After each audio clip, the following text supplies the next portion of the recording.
Well, that's going to be the number one argument against closing Guantanamo or at least turning these men over to the regular federal court system then, right? Is that we're not going to be able to convict these men we've tortured who are guilty.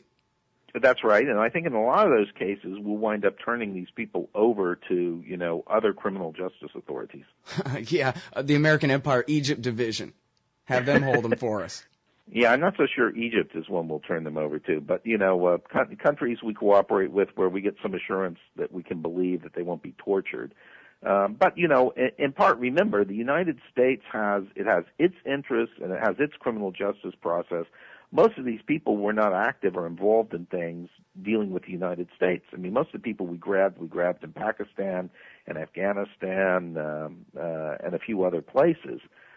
And the great majority of them, we have no evidence of anything linking them to plots against the United States. Now, those people may have committed crimes and may have been involved in may have been involved dealing with terrorist organizations and so forth, but there's no U.S. interest in them. Mm-hmm. And those may be cases that get turned over to Saudi Arabia or Yemen or, other governments, or Pakistan and Afghanistan. And the Afghans have wanted their people back now for more than a year. I think they'll get them back, and they'll make up their own minds as to how to deal with them. Mm-hmm. And now, so the ghost prisoners, I think the last time we spoke, you pointed out that Guantanamo is really the least of. The CIA still has secret prisons, God knows where, all over the world. And those people, something's got to be done with them, too. I guess they'll just all go in the same boat back to wherever they can ship them. Well, that's I've been trying to figure out what they're going to do with this. I've been told that Obama is issuing an order to the CIA telling them that the Bush Extraordinary Renditions Program is over and that the CIA has to abide now by the same field manual that applies to the military.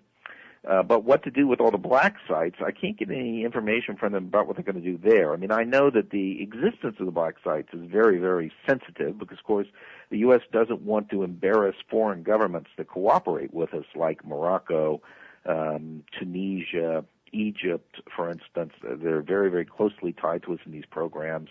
The U.S. doesn't want to publicly admit that they are or give any details about that. And I can understand all that. But I think they've got to come down with a plan to wind that up very quickly. And a lot of the career CIA people have been saying from the beginning that, they didn't like the black sites program because the CIA doesn't have people who are professionally trained and understand how to run prisons. Yeah, well, that's not supposed to be their business. It's not their job, actually. Yeah, so I think a lot of people at the CIA really want to get out of that line of business. And I think Obama will be happy to oblige them. Well, now, so as the military commission system winds down and is replaced with regular federal law again, do you think that they're going to go ahead and repeal the Military Commissions Act? Because, it says in there that you and I could be turned over to the military. We get one habeas corpus hearing, but if the judge likes the prosecutor that day, you and I can be sent off to the brig just like Jose Padilla at this point under that law, right? Yeah, well, I know that in several informal meetings that occurred in the course of the campaign in which Obama was asked what his attitude was towards the MCA, he responded saying that, he believed that the MCA should be repealed flat. So I think that's his policy. On the other hand, I would say this is not a priority. And remember, the MCA basically says, we, Congress, surrender all authority and discretion to the president as to how to deal with these things. Mm-hmm. And even what the definition of torture is. And as to how to set up trials and many, many other issues. They say basically, you, President, decide. And I think as a result of that, repealing the MCA is almost certainly not going to be an immediate priority for Obama.